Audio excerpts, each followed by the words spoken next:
Hello viewers, कैसे हैं आप लोग। आज हम लोग देखेंगे AWS का next lecture Amazon FX for Lustre. तो पहले हम लोग इसका कॉन्सेप्ट समझेंगे, फिर इसका हम लोग हैंड्स ऑन परफॉर्म करेंगे। चलिए स्टार्ट करते हैं आज का लेक्चर।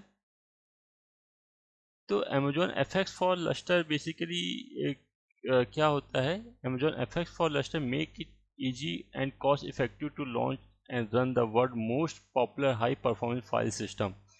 मीन्स ये कि ये ऐसा low cost file system Amazon ने प्रोवाइड किया है जिसमें आप मल्टीपल इंस्टेंस एक साथ कनेक्ट कर सकते हैं और बहुत ही लो कॉस्ट में आप उसमें डेटा पुट कर सकते हैं, उसको एक्सेस कर सकते हैं, उसमें प्रोसेसिंग कर सकते हैं, एप्लीकेशन कोई लॉन्च कर सकते हैं। और ये बहुत ही सिक्योर होता है। मीन्स इसमें जो डेटा जब इस स्टोरेज में डेटा रखेंगे तो वो इन ट्रांजिट जो डेटा होगा वो भी इनक्रिप्टेड फॉर्मेट में होगा और जो डेटा इन रेस्ट होगा वो भी आपका इनक्रिप्टेड फॉर्मेट में होगा। तो ये एक बहुत ही secure, cost effective, high performance and multi instance accessible storage आपको प्रोवाइड करता है Amazon. Use it for workload where speed matter. आप इसको वहाँ पे यूज करिए जहाँ आपको स्पीड का इशू आ रहा है, आपको मिली सेकेंड में प्रोसेसिंग चाहिए, आपको बहुत ज़्यादा थ्रूपुट की रिक्वायरमेंट है, बहुत ज़्यादा आईओप्स की रिक्वायरमेंट है आपको, तो वहाँ पे आप इस फाइल सिस्टम का यूज कर सकते हैं। Such as machine learning, high performance computing, video processing and financial modelling. तो यहाँ पे बेसिकली आप इनका यूज कर सकते हैं। allow your workload to process data while consistent sub millisecond latency। Means अगर आपको डेटा की प्रोसेसिंग कुछ मिली सेकेंड में चाहिए, आपको बहुत ही कम समय में चाहिए, जहाँ पे आपको बहुत ज़्यादा आईओप्स या आपको थ्रूपुट की नीड हो रही है, तो वहाँ पे आप इस टाइप के फाइल सिस्टम को यूज कर सकते हैं। ये ऐसा फाइल सिस्टम होता है जिसको आप मल्टीपल इंस्टेंसेस में कनेक्ट कर सकते हैं एट ए टाइम पे, और उन सभी इंस्टेंसेस से एट ए टाइम पे आप डेटा प्रोसेसिंग कर सकते हैं, डेटा एक्सेस कर सकते हैं, डेटा रीड कर सकते हैं, डेटा राइट कर सकते हैं। तो आप बहुत ही समय में, बहुत ही कम समय में बहुत हाई थ्रूपुट डेटा की रिक्वायरमेंट है, बहुत ही फास्ट प्रोसेसिंग की रिक्वायरमेंट है, तो आप Amazon FX फॉर लस्टर का यूज़ कर सकते हैं। Up to 100 of gigabyte per second of throughput. Mean समझिए अप टू आपको कितना ज़्यादा गीगाबाइट प्रोवाइड करता है। And up to millions of IOPS, मतलब इस अगर स्टोरेज का यूज़ कर रहे हैं आप, तो आप मिलियंस ऑफ आईओप्स आप यूज़ कर सकते हैं। एंड 100 ऑफ गीगाबाइट थ्रूपुट आप यूज़ कर सकते हैं। You no longer need to worry about the hardware provisioning and maintenance. और इसमें एक एडवांटेज और है, बस आप इसको यूज़ करिए, आपको इसको मेंटेनेंस के लिए आपको वरी नहीं होना है, आपको टेंशन नहीं लेना है। इसका अपग्रेडेशन के लिए आपको टेंशन नहीं लेना है, बैकअप का आपको कोई टेंशन नहीं लेना है, इसको मैनेज करने के लिए आपको कोई टेंशन नहीं लेना है। क्यों? क्योंकि AWS खुद ही मैनेज करता है इसको, इसका बैकअप का, परफॉर्मेंस का, सब चीज़ AWS मैनेज करता है। आपको सिर्फ इसका यूज़ करना है और जितना आप यूज़ करेंगे उसके हिसाब से आपको इसका पे करना है। तो you no longer need to worry about the hardware provisioning and maintenance, software configuration, backup management and complex performing tuning for the file system. तो आप इन किसी भी चीज़ की, आपको हार्डवेयर प्रोविजनिंग की, मेंटेनेंस की, सॉफ्टवेयर कॉन्फ़िगरेशन की, बैकअप की, कोई भी आपको टेंशन लेने की बात नहीं। AWS खुद उसको मैनेज करेगा, आपको सिर्फ इसको यूज़ करना है और जितना आप यूज़ करेंगे, जिस हिसाब से आप आईओएस यूज़ करेंगे या आप थ्रूपुट यूज़ करेंगे, जितना आप स्टोरेज यूज़ करेंगे, उतना ही ज़्यादा आपको पे करना पड़ेगा। इन minutes you can create and launch N Amazon FX for Lustre file system by using AWS Management Console, AWS CLI और AWS SDK। मतलब आप 2 से 5 मिनट के अंदर, 5 से 10 मिनट के अंदर आप AWS मैनेजमेंट कंसोल का यूज़ करके या AWS CLI का यूज़ करके या AWS SDK का यूज़ करके 5 से 10 मिनट के अंदर आप जो Amazon AWS का जो FX लस्टर फाइल सिस्टम है, इसको आप रेडी कर सकते हैं, इसको यूज कर सकते हैं, इसको यूज में ले सकते हैं। तो 5 से 10 मिनट के टाइम पीरियड में आप इसको क्रिएट कर सकते हैं या उसको डिलीट कर सकते हैं या इसका बैकअप ले सकते हैं। तो बहुत ही फास्ट ये फाइल सिस्टम होता है। Seamlessly integrated with Amazon S3 storage. Means इसका एक और एडवांटेज है कि आप इसको S3 स्टोरेज के साथ कनेक्ट भी कर सकते हैं। तो जो भी S3 स्टोरेज में डेटा होगा वो एज ए फाइल की तरह ट्रीट करेगा उसको, और उसको आप एट ए टाइम पे हाई थ्रूपुट के साथ उसको आप रीड राइट या मैनिपुलेट कर सकते हैं, एक्सेस कर सकते हैं उसको, उसमें क्वेरी चला सकते हैं, अपने हिसाब से डेटा को मॉडिफाई कर सकते हैं। तो आप ऐसा भी कर सकते हैं। तो connect your S3 data set for your FX for Lustre file system, तो आप ऐसा भी यूज कर सकते हैं। मतलब अमेजोन का जो S3 स्टोरेज है उसको आप FX के साथ आप इंटीग्रेट कर सकते हैं। Accessible for from on premises over direct connect and VPN connection. एक एडवांटेज ये भी है कि आप अपने ऑन प्रीमाइसेस से भी इसका यूज कर सकते हैं। आपने ऑन प्रीमाइसेस के से डेटा इस स्टोरेज में स्टोर कर सकते हैं, या इस स्टोरेज से डेटा आप ऑन प्रीमाइसेस में डाउनलोड कर सकते हैं। बहुत ही फास्ट स्पीड में आप एक्सेस कर सकते हैं डेटा। लेकिन उसके लिए आपको रिक्वायरमेंट क्या है कि जो कनेक्शन है ऑन प्रीमाइसेस और क्लाउड के बीच में, AWS क्लाउड के बीच में, वो या तो डायरेक्ट कनेक्ट होना चाहिए या तो VPN कनेक्शन होना चाहिए, दोनों के बीच में स्टेब्लिश, तभी आप इसका यूज कर सकते हैं। तो आप इसका ऑन प्रीमाइसेस में भी यूज कर सकते हैं। File system that is automatically encrypted at rest and in transit, means ये एक ऐसा फाइल सिस्टम है जिसमें आपको इनक्रिप्शन बाय डिफ़ॉल्ट मिलेगा लगा हुआ। आप चाहें डेटा इसमें कोई पड़ा हुआ हो, मतलब डेटा इन रेस्ट हो, उसमें भी इनक्रिप्शन अप्लाई होगा, या डेटा जो मूव हो रहा है, आप जो डेटा इसमें इंसर्ट स्टोर कर रहे हैं या डेटा को एक्सेस कर रहे हैं, जो डेटा मूव हो रहा है उस डेटा में भी आपका इनक्रिप्शन अप्लाई होगा, वो डेटा भी इनक्रिप्टेड डेटा ही होगा। You can access high performance share storage from 10 और 1000 ऑफ कंप्यूटर इंस्टेंस। मीन्स मैंने आपको बताया कि ये एक ऐसा स्टोरेज है जो शेयर स्टोरेज है, मीन्स उसको एट ए टाइम पे 10, 20, 50, 100 इंस्टेंस से कनेक्ट कर सकते हैं, और उन सभी इंस्टेंस से एट ए टाइम पे डेटा प्रोसेसिंग कर सकते हैं, डेटा एक्सेस कर सकते हैं, डेटा रीड कर सकते हैं। मीन्स नंबर एंड थाउजेंड्स आप सिस्टम के थ्रू डायरेक्टली इस स्टोरेज को एक्सेस कर सकते हैं, इस स्टोरेज को इंटीग्रेट कर सकते हैं, इस स्टोरेज को उन सभी इंस्टेंसेस में अटैच कर सकते हैं, और उसमें डेटा प्रोसेसिंग आप कर सकते हैं एट ए टाइम पे उन सभी इंस्टेंसेस से जिन इंस्टेंसेस में आपने इस फाइल सिस्टम को कनेक्ट किया है। तो इसका अभी हम लोग लैब परफॉर्म करेंगे तो आपको ज़्यादा समझ में आएगा। मैं 2 EC2 इंस्टेंस क्रिएट करूँगा लिनक्स के, उन दोनों EC2 इंस्टेंस में इस फाइल सिस्टम को अटैच करूँगा, और सेम टाइम पे उनमें डेटा को मैं इंसर्ट और एक्सेस करके दिखाऊंगा आपको। Amazon FX for Lustre is a POSIX compliance, so you can use the current file system application without having to make any changes। जो Amazon FX Lustre file system होता है ये POSIX कंपेटिबल होता है, means portable operating system interface इसका stand for होता है। POSIX का portable operating system interface means ये एक ओपन स्टैंडर्ड प्रोटोकॉल है। तो आप अगर लिनक्स इंस्टेंसेस में कोई भी एप्लीकेशन रन कर रही है, वो सभी एप्लीकेशन इससे कंपेटिबिलिटी होगी। आपको ऐसा नहीं है कि अगर कोई एप्लीकेशन रन कर रही है या कोई डेटा पड़ा है वो इससे कंपेटिबल ना हो आपका, तो ऐसा आपको टेंशन लेने की भी कोई ज़रूरत नहीं है, क्योंकि ये एक POSIX कंप्लाइंट आपका फॉलो करता है, मीन्स ये POSIX स्टैंडर्ड को फॉलो करता है। ये एक ओपन स्टैंडर्ड प्रोटोकॉल होता है, मैंने आपको बताया है। तो आपकी अगर लिनक्स मशीन है उसमें कोई भी आपका एप्लीकेशन रन कर रही है, तो वो आप इस स्टोरेज में आप इस रन करा सकते हैं, इस स्टोरेज में डेटा स्टोर कर सकते हैं, किसी टाइप का डेटा।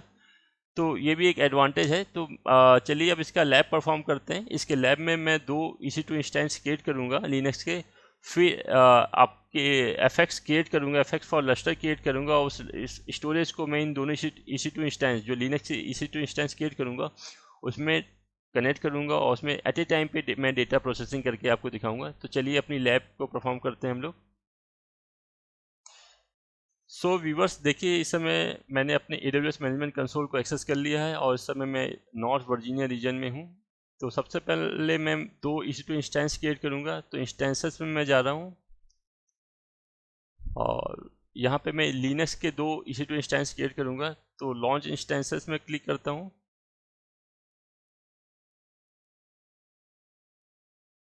लिनक्स 2 AMI में ले रहा हूँ, यहाँ पे सेलेक्ट कर रहा हूँ। लिनक्स 2 AMI को मैं सेलेक्ट किया। T2 माइक्रो ही मैं लूँगा, यहाँ पे नेक्स्ट कर रहा हूँ। और नंबर ऑफ इंस्टेंसेस में मैं 1 की जगह 2 कर दे रहा हूँ, एंड नेक्स्ट कर रहा हूँ। डिफ़ॉल्ट स्टोरेज साइज में ले रहा हूँ 8 GB, मैं नेक्स्ट कर रहा हूँ। टैग में नहीं दे रहा हूँ।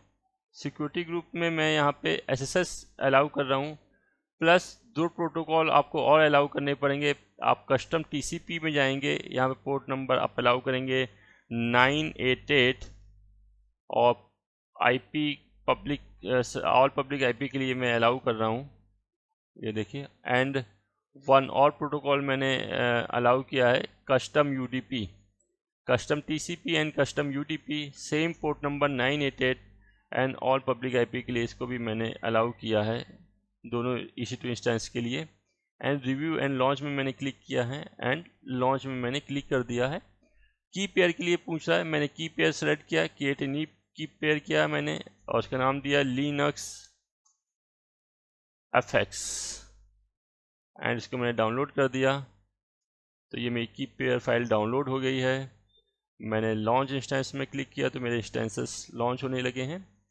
तो जब तक मेरे इंस्टेंस लॉन्च हो रहे हैं तब तक मैं अपना जो FX फाइल सिस्टम है, FX for Lustre file system है, उसको क्रिएट कर लेता हूँ। तो आपको सर्विसेज में जाना है और यहाँ पे सर्च करना है आपको FX फाइल सर्च करेंगे तो देखिए, तो आपके सामने ऐसा कंसोल ओपन होगा Amazon FX का। तो मैं ये वाला आपका FX for Windows file system का प्रैक्टिकल आपको पहले ही बता चुका हूँ। तो इस वाले मैं वीडियो में आपको ये वाला प्रैक्टिकल बताने जा रहा हूँ, FX for Linux file system. तो आपको देखिए अभी यहाँ पे कोई भी फाइल सिस्टम क्रिएट नहीं है, कोई भी स्टोरेज क्रिएट नहीं है, कोई भी लस्टर क्रिएट नहीं है। मुझे नया क्रिएट करना है। अगर कोई क्रिएट होता तो यहाँ पे रिफ्लेक्ट कर जाता। अभी कोई भी नहीं है, ना ही विंडोज़ के लिए है ना लिनक्स के लिए है। तो सबसे पहले आपको क्रिएट फाइल सिस्टम में क्लिक करना है। तो ये वाला प्रैक्टिकल मैं लास्ट वीडियो में आपको बता चुका हूँ, Amazon FX for Windows file system. अब मुझे Amazon FX फॉर लस्टर में सेलेक्ट करना है, तो मुझे ये वाला ऑप्शन सेलेक्ट करना है। तो देखिए इसके बारे में उसमें डिस्क्राइब किया है, जो मैंने आपको अभी थ्योरी कॉन्सेप्ट समझाया था वही यहाँ पे भी डिस्क्राइब किया हुआ है। तो इसके लिए इसके बाद आपको नेक्स्ट करना है। तो यहाँ पे फाइल सिस्टम का नेम देना है। तो मैंने यहाँ पे नेम असाइन कर दिया टेस्टिंग। अब आप यहाँ पे डिफाइन कर सकते हैं कि आपको SSD आपको स्टोरेज टाइप चाहिए, SSD या HDD स्टोरेज टाइप चाहिए। SSD स्टोरेज टाइप में आपको बहुत ज़्यादा थ्रूपुट मिलेगा, IO बहुत ज़्यादा मिल सकते हैं, इसकी परफॉर्मेंस बहुत अच्छी होती है। जबकि HDD की परफॉर्मेंस आपकी उतनी अच्छी नहीं होती है, लेकिन इसका आपकी कॉस्ट थोड़ा कम हो आपको पड़ेगी। तो ये कॉस्टिंग वाइज HDD ज़्यादा अच्छा है, और अगर परफॉर्मेंस वाइज देखा जाए तो आपको HDD storage solid state drive आपको सेलेक्ट करना पड़ेगा। तो मैंने यहाँ पे SSD सेलेक्ट कर रखा है, सॉलिड स्टेट ड्राइव। अब देखिए यहाँ पे कैपेसिटी पूछ रहा है, तो मिनिमम देखिए सपोर्ट आपका साइज 1.2 TB, मतलब मुझे 1.2 TB असाइन करना ही पड़ेगा मिनिमम। इससे कम साइज मैं असाइन नहीं कर सकता हूँ, और 2.4 TB का इंक्रीमेंट के हिसाब से मैं इसको ऐड ऑन कर सकता हूँ, स्टोरेज को ऐड कर सकता हूँ, इंक्रीज कर सकता हूँ स्टोरेज। तो चलिए मैंने यहाँ पे स्टोरेज का साइज दिया 1.2, और इससे कम मैं दे नहीं सकता हूँ। मैं दिखा देता हूँ, अगर मैं यहाँ पे 1.1 देता हूँ तो ये एरर दे देगा। तो देखिए एरर दे दिया इसने, तो इसमें मुझे यहाँ पे 1.2 करना ही पड़ेगा। उसके बाद यहाँ पे VPC आप डिफ़ॉल्ट लेके चलिएगा। सिक्योरिटी ग्रुप ये वाला अप्लाई कर रहा है सिक्योरिटी ग्रुप। आप चाहें तो कोई दूसरा सिक्योरिटी ग्रुप भी अप्लाई कर सकते हैं, बना सकते हैं। तो चलिए अगर आप ऐसा नहीं करना चाहते तो खुद का सिक्योरिटी ग्रुप भी बना सकते हैं। तो मैं चलिए पहले सिक्योरिटी ग्रुप क्रिएट कर लेता हूँ। तो मैं वापस जाता हूँ अपने EC2 इंस्टेंस में, और यहाँ पे मैं जाऊँगा सिक्योरिटी ग्रुप में।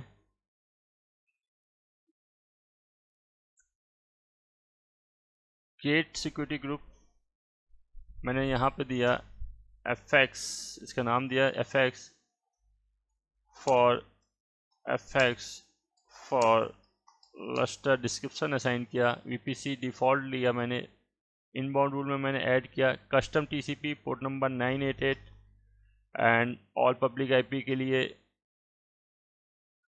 कस्टम UDP लूँगा मैं 988, और यहाँ भी मैं ऑल पब्लिक IP लूँगा, एंड SSS प्रोटोकॉल भी मैं लूँगा यहाँ पे, वो भी मैं ले लेता हूँ, वो भी मैं ऑल पब्लिक IP के लिए लूँगा। तो आप खुद का भी सिक्योरिटी ग्रुप क्रिएट कर सकते हैं।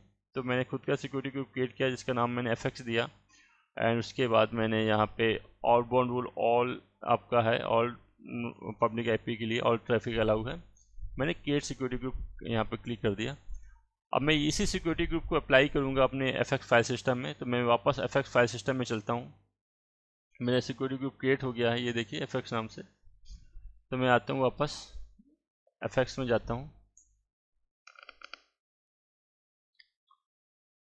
Create file system, Amazon FX for Lustre, click next, name मैंने दिया टेस्टिंग, साइज मैंने लिया 1.2, स्टोरेज एसएसडी ही मैंने लिया है और साइज दिया है 1.2, नेटवर्क डिफ़ॉल्ट वीपीसी लिया है। सिक्योरिटी ग्रुप मैंने यहाँ से ये हटा दिया है, कैंसिल कर दिया है, और जो मैंने खुद का सिक्योरिटी ग्रुप बनाया है मैं वो असाइन करूँगा। तो मैंने यहाँ वाला सिक्योरिटी ग्रुप डिलीट कर दिया है और मैं यहाँ पे क्लिक कर रहा हूँ। तो यहाँ पे देखिए मैंने ये वाला एफएक्स नाम दिया था, तो इस वाले सिक्योरिटी ग्रुप को मैं सेलेक्ट कर रहा हूँ और डिफ़ॉल्ट सबनेट लेके चल रहा हूँ। अब देखिए यहाँ पे इनक्रिप्शन कौन सा ले रहा है। इनक्रिप्शन मैंने कहा था बाय डिफ़ॉल्ट इनेबल होता है। तो ये देखिए उसकी सीएमएस की यहाँ पे आईडी दिखा रहा है, सीएमएस की आईडी। तो इसी सीएमएस की आईडी से वो डेटा एट रेस्ट या डेटा इन ट्रांजिट को इनक्रिप्ट करता है, डिक्रिप्ट करता है। चलिए उसके बाद क्लिक करेंगे नेक्स्ट, और सारे पैरामीटर आप देख लीजिए। तो ये पैरामीटर हैं, और उसके बाद क्रिएट फाइल सिस्टम में क्लिक करेंगे। तो देखिए यहाँ पे मेरा एफएक्स फॉर लस्टर क्रिएट होने लगा। ये देखिए क्रिएटिंग दिखा रहा है। तो ये टाइम लेगा, 5 मिनट तक टाइम लेता है, 5 से 7 मिनट क्रिएट होने में, सक्सेसफुल क्रिएट होने में। तो चलिए मैं तब तक ये क्रिएट हो रहा, तब तक मैं अपने EC2 इंस्टेंस को कनेक्ट कर लेता हूँ। तो मैं वापस अपने EC2 में आता हूँ, इंस्टेंसेस में।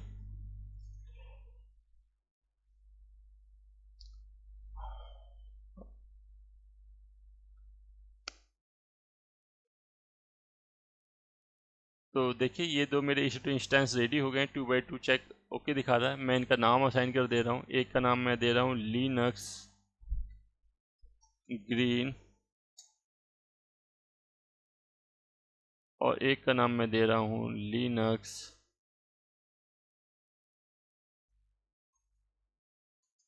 ब्लू। एक का मैंने नाम दिया है लिनक्स ग्रीन एंड एक का नाम दिया मैंने लिनक्स ब्लू। आप लिनक्स को कनेक्ट करने के लिए आपको प्राइवेट की फाइल की रिक्वायरमेंट होती है। तो मैं सबसे पहले प्राइवेट की फाइल जनरेट कर लूँगा पुट्टी जेन सॉफ्टवेयर के थ्रू। तो मैंने पुट्टी जेन सॉफ्टवेयर एक्सेस किया। अगर आपको कोई डाउट है कि कैसे पुट्टी जेन सॉफ्टवेयर के थ्रू फाइल को जनरेट करते हैं, तो मेरे प्रीवियस वीडियो में देखिए, मैंने उसमें स्टेप बाय स्टेप आपको गाइड किया हुआ है। तो मैंने पुट्टी जेन सॉफ्टवेयर एक्सेस किया, क्लिक लोड में मैंने क्लिक किया। यहाँ पे ऑल फाइल्स में क्लिक करूँगा मैं, और जो मैंने की पेयर फाइल डाउनलोड की थी, मैंने लिनक्स एफएक्स की पेयर फाइल डाउनलोड की थी, इसको सेलेक्ट कर लूँगा मैं, ओपन करूँगा, ओके करूँगा, और सेव प्राइवेट की में मैं क्लिक कर दूँगा, यस करूँगा। इसका नाम मैंने दे दिया प्राइवेट लिनक्स लस्टर की पेयर, मैंने नाम दिया, इसको सेव किया। तो मेरी फाइल जनरेट हो गई। अब मुझे इनको एक्सेस करना है। तो देखिए सबसे पहले मैं ब्लू वाले EC2 इंस्टेंस को एक्सेस करने जा रहा हूँ, जो लिनक्स ब्लू वाला है। तो इसका पब्लिक आईपी ये है, मैंने इसको कॉपी किया, पुट्टी सॉफ्टवेयर को एक्सेस किया। यहाँ पे मैं अपीयरेंस में जाऊँगा, चेंज में जाऊँगा, और यहाँ पे मैंने इसका जो फॉन्ट साइज है 12 ले लिया है, और उसको बोल्ड मैंने कर लिया है, ओके किया। एंड इसका कलर में मैंने जा रहा हूँ, डिफ़ॉल्ट बैकग्राउंड में मैं सेलेक्ट किया, मॉडिफाई किया। ये ब्लू है, इसको मैं ब्लू ले लेता हूँ। तो ब्लू लेने के लिए आप इसमें क्लिक करेंगे ब्लू कलर में, और ऐड टू कस्टम कलर में क्लिक किया और ओके किया। उसके बाद आप सेशन में जाएंगे, और यहाँ सेशन में मैंने आईपी डाला, इसका EC2 इंस्टेंस का पब्लिक आईपी देखिए, सेम आईपी मैंने कॉपी किया। SSH में क्लिक करेंगे, ऑथ में क्लिक करेंगे, और जो आपने प्राइवेट की फाइल जनरेट की है उसको आप यहाँ पे सेलेक्ट करेंगे। मैंने इस नाम की प्राइवेट फाइल जनरेट की थी, तो वो मैंने फाइल को यहाँ पे सेलेक्ट किया है एंड उसको ओपन किया। तो देखिए मेरा ब्लू वाला EC2 इंस्टेंस मैंने कनेक्ट कर लिया है, और यहाँ पे लिखेंगे EC2-user। तो ये देखिए मैंने अपने फाइल अपने EC2 इंस्टेंस को कनेक्ट कर लिया है और उसका बैकग्राउंड मैंने ब्लू दिया है ताकि आप आराम से आइडेंटिफाई कर पाएँ कि मैं किस वाली लिनक्स में काम कर रहा हूँ, किस वाली लिनक्स EC2 इंस्टेंस में मैं काम कर रहा हूँ। चलिए ऐसे ही मैं ग्रीन वाले को भी एक्सेस कर लेता हूँ। तो ग्रीन में मैंने क्लिक किया, ग्रीन वाले का IP ये है, मैंने इसको कॉपी किया, पुट्टी सॉफ्टवेयर में यहाँ पे मैं राइट क्लिक किया और यहाँ पे गया न्यू सेशन में, अपीयरेंस में गया, सेम मैं यहाँ पे भी इसका फ़ॉन्ट का साइज़ 12 कर लेता हूँ, बोल्ड कर लेता हूँ एंड इसको कलर में मैं जाता हूँ, बैकग्राउंड कलर मॉडिफाई, यहाँ पे मैं ग्रीन करता हूँ, add custom colour and okay किया। सेशन में जाके मैंने यहाँ पे इसका पब्लिक IP असाइन किया एंड SSH में गया, मैं ऑथ में क्लिक किया और जो प्राइवेट की फाइल जनरेट की है उसको मैंने सेलेक्ट किया एंड ओपन किया एंड ओपन। तो ये देखिए मेरी ग्रीन वाला EC2 इंस्टेंस मैंने कनेक्ट कर लिया। यहाँ पे भी EC2-यूजर मैं टाइप करूँगा और ये देखिए मैंने दोनों ही EC2 को कनेक्ट कर लिया है। मैं दिखा दूँ, दोनों ही EC2 अलग अलग IP हैं। देखिए इनके, इसका ब्लू वाले का जो प्राइवेट IP है वो 172.1.31.89.160 है, जबकि ग्रीन वाले लिनक्स EC2 का प्राइवेट IP 172.31.93.105 है। तो मैं यहाँ भी आपको चेक करा देता हूँ ग्रीन का। देखिए ये वाला 105 वाला प्राइवेट IP है, ये देखिए, और जबकि ब्लू वाले में मैं क्लिक करता हूँ तो इस ब्लू वाले का प्राइवेट IP 160 लास्ट में है। तो देखिए मैंने दोनों ही EC2 इंस्टेंस को कनेक्ट कर रखा है और आप आराम से इसको पहचान पाएँ, इसलिए मैंने दोनों के कलर चेंज कर रखे हैं। एक को लिनक्स ब्लू का नाम दिया है, एक को लिनक्स ग्रीन का नाम दिया है। तो मैंने अपने लिनक्स इंस्टेंसेस को एक्सेस कर रखा है। अब मैं वापस चलता हूँ अपने फाइल सिस्टम में और चेक करता हूँ कि मेरा फाइल सिस्टम क्रिएट हुआ है या अभी पेंडिंग है। तो मैं वापस लस्टर में क्लिक करता हूँ, FX में क्लिक करता हूँ। तो यहाँ पे देखिए, यहाँ पे ये अवेलेबल स्टेटस अवेलेबल दिखा दिया है, मतलब ये मेरा फाइल सिस्टम क्रिएट हो गया है। अब मैं इसको कनेक्ट करूँगा तो देखिए क्या करना है, आपको इसको सेलेक्ट करना है एंड अटैच में क्लिक करना है। तो जैसे ही अटैच में क्लिक करेंगे तो ये दो कमांड आपको बताएगा, इन दो कमांड के थ्रू ही आप अटैच कर पाएंगे। तो दोनों ही कमांड दोनों ही EC2 इंस्टेंस में रन करानी है। तो मैं पहली वाली कमांड को कॉपी कर लेता हूँ, sudo mkdir fx। तो इस कमांड के थ्रू बेसिकली हम एक fx नाम की डायरेक्टरी क्रिएट करेंगे रूट ड्राइव के अंदर, रूट पार्टीशन के अंदर। तो देखिए मैंने इसमें कमांड टाइप की तो यहाँ पे डायरेक्टरी ऑलरेडी बनी हुई है और यहाँ पे भी मैं कमांड टाइप कर रहा हूँ तो यहाँ पे भी ऑलरेडी डायरेक्टरी बनी होगी। तो देखिए डायरेक्टरी बनी हुई है, फाइल एग्जिस्ट इस नाम की डायरेक्टरी ऑलरेडी बनी हुई है। मैं फिर से कमांड टाइप करके दिखा दे रहा हूँ आपको, मैं ये डायरेक्टरी डिलीट करके फिर से टाइप करके दिखा दे रहा हूँ। तो यहाँ पे मैंने rm space -rfb and /fx file को मैंने डिलीट किया डायरेक्टरी। परमिशन डिनाई दिखा रहा तो मुझे सूडो लगाना है आगे, sudo सूडो। तो देखिए डायरेक्टरी रिमूव हो गई। यहाँ पे भी मैं कमांड टाइप करता हूँ sudo pseudo rm space -rfb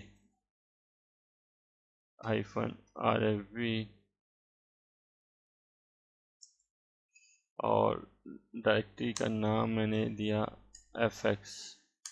तो देखिए मैं फिर से कमांड टाइप कर रहा हूँ, मैं इस कमांड को कॉपी किया और सबसे पहले मैं दोनों ही EC2 इंस्टेंस में कमांड टाइप कर रहा हूँ। तो देखिए यहाँ पे कमांड सक्सेसफुल रन कर गई, मीन्स इस नाम की डायरेक्टरी क्रिएट हो गई है।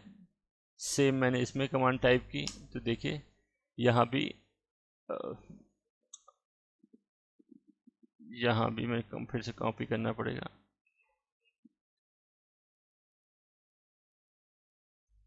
तो देखिए इस नाम की डायरेक्टरी क्रिएट हो गई है, sudo mkdir-/fx। तो दोनों में मैंने डायरेक्टरी क्रिएट कर ली है। अब मैं दूसरी कमांड का यूज़ करूँगा। इस कमांड के थ्रू जो मेरा फाइल सिस्टम क्रिएट हुआ है, जो मेरा स्टोरेज क्रिएट हुआ है, उस स्टोरेज को मैं इस फोल्डर में माउंट करूँगा। माउंट कमांड के थ्रू इस जो फोल्डर बनाया मैंने fx फोल्डर, उसमें माउंट करूँगा। तो इस कमांड को मैं कॉपी कर लेता हूँ और सिंपल सा दोनों EC2 इंस्टेंस में मैं इसको रन कराना है तो मैंने दोनों ही एक्सेस कर लिया। पहले ब्लू में मैं करके दिखाता हूँ आपको। तो देखिए मिसिंग कोड पेज और helper program other error bad.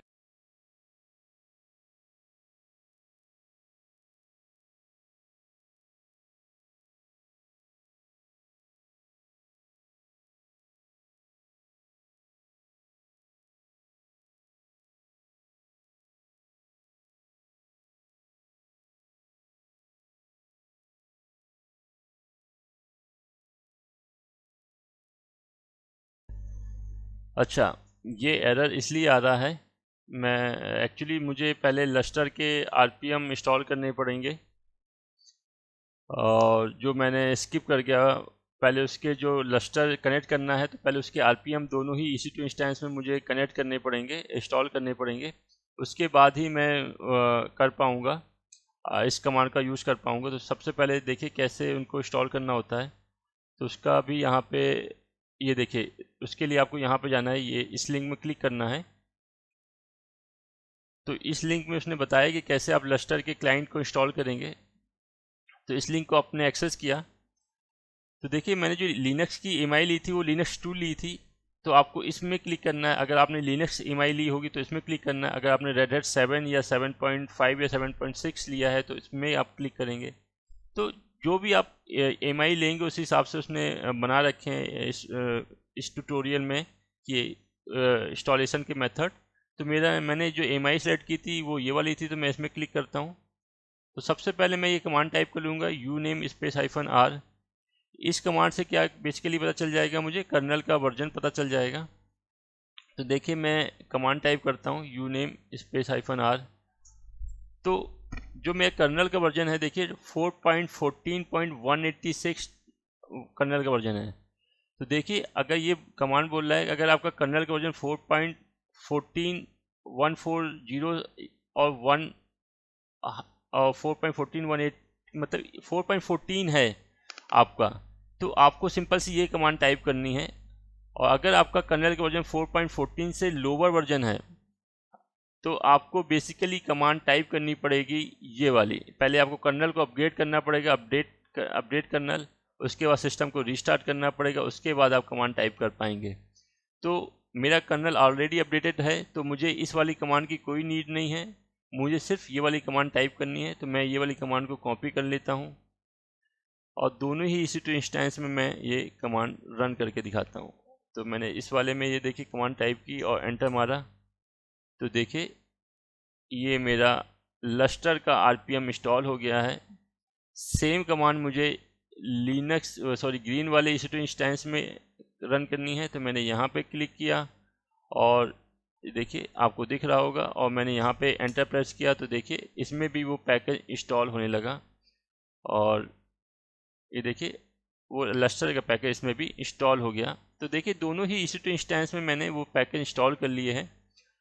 अब मैं अपने लस्टर स्टोरेज को कनेक्ट कर सकता हूं। तो देखिए फिर से मैं वो कमांड टाइप कर रहा हूं, ये वाली। तो मैं इस कमांड को कॉपी किया और मैंने दोनों ही EC2 इंस्टेंस को यहाँ पे एक्सेस किया 1 बाय 1। पहले मैंने ग्रीन में वो कमांड टाइप की और एंटर प्रेस किया। तो देखिए इस बार एरर नहीं आया, इस बार मेरी कमांड सक्सेसफुल एग्जीक्यूट हो गई है। सेम मैं ब्लू वाले में वो कमांड टाइप करूँगा और एंटर प्रेस करूँगा, तो देखिए कमांड मेरी सक्सेसफुल एग्जीक्यूट हो गई है विदाउट कोई एरर। तो लास्ट टाइम में मैं क्या गलती कर रहा था, मैंने आरपीएम इंस्टॉल नहीं किए थे लस्टर के, जिसलिए वो एरर आ रहा था। तो चलिए अब मैं क्या आपको दिखाता हूँ कि अब मैं इस डायरेक्टरी को एक्सेस करता हूँ और उसमें मैं फ़ाइल क्रिएट करूँगा। वो फाइल एज ए टाइम पे ये EC2 इंस्टेंस भी एक्सेस कर पाएगा और सेम ये EC2 इंस्टेंस भी क्रिएट कर पाएगा, उसमें मॉडिफाई कर पाएगा। तो चलिए मैंने कमांड टाइप की sudo नैनो से एक फाइल क्रिएट होती है नैनो, और इसी डायरेक्टरी के अंदर आपको करना है। याद रखिएगा ये इस डायरेक्टरी के अंदर ही करना है आपको। मैंने किया fx डायरेक्टरी को एक्सेस किया, यहाँ पे मैंने कमांड फाइल क्रिएट की test.txt। इस फाइल में मैंने एडिट किया हेलो व्यूवर्स, और मैंने सेव किया। सेव करने के लिए मैंने पहले ही बता रखा है नैनो एडिटर में कैसे सेव होता है, Ctrl O enter Ctrl X। तो मैंने पहले Ctrl O प्रेस किया, एंटर प्रेस किया एंड कंट्रोल एक्स प्रेस किया। तो देखिए ब्लू वाले मैंने फाइल क्रिएट की है, ब्लू वाले EC2 इंस्टेंस में मैंने फाइल क्रिएट की है। मैं दिखा दे रहा हूँ कैट कमांड से fx के अंदर test.txt फाइल को, तो उसके अंदर लिखा है हेलो व्यूवर्स। सेम फाइल को अगर मैं ग्रीन वाले में एक्सेस करना चाहूँ तो देखिए कैट fx के अंदर, और मेरी फाइल यहाँ पे देखिए फाइल दिख गई और उसके अंदर का कंटेंट भी दिख गया।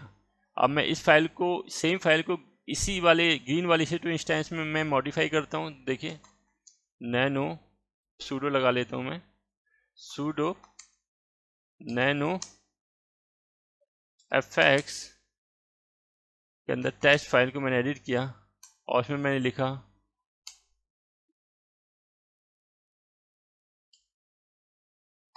हाउ आर यू, और मैंने इसको सेव किया, control O enter, control X। मैं देखिए ग्रीन वाले ब्लू में आया हूँ और फिर से मैं फाइल कंटेंट को रीड करता हूँ तो देखिए फाइल मेरी अपडेट हो गई, how are you hello viewers. तो आपने देखा कि सेम टाइम पे आप इस स्टोरेज को यूज़ करके मल्टीपल इंस्टेंस में अटैच कर सकते हैं और बहुत फास्ट आप डेटा को प्रोसेसिंग कर सकते हैं। इसमें इस स्टोरेज में बहुत आपको ज़्यादा आईओस मिलते हैं, बहुत ज़्यादा आपको थ्रूपुट मिलता है, जिसके थ्रू आप बहुत फास्ट मिली सेकेंड के अंदर बहुत बड़ा डेटा आप प्रोसेसिंग कर सकते हैं, मल्टीपल इंस्टेंस में आप कनेक्ट कर सकते हैं। तो फ्रेंड्स अगर आपको कोई डाउट है तो प्लीज़ मुझे कमेंट बॉक्स में ज़रूर आप बताइए। फ़िलहाल इस वीडियो में इतना ही। Thank you.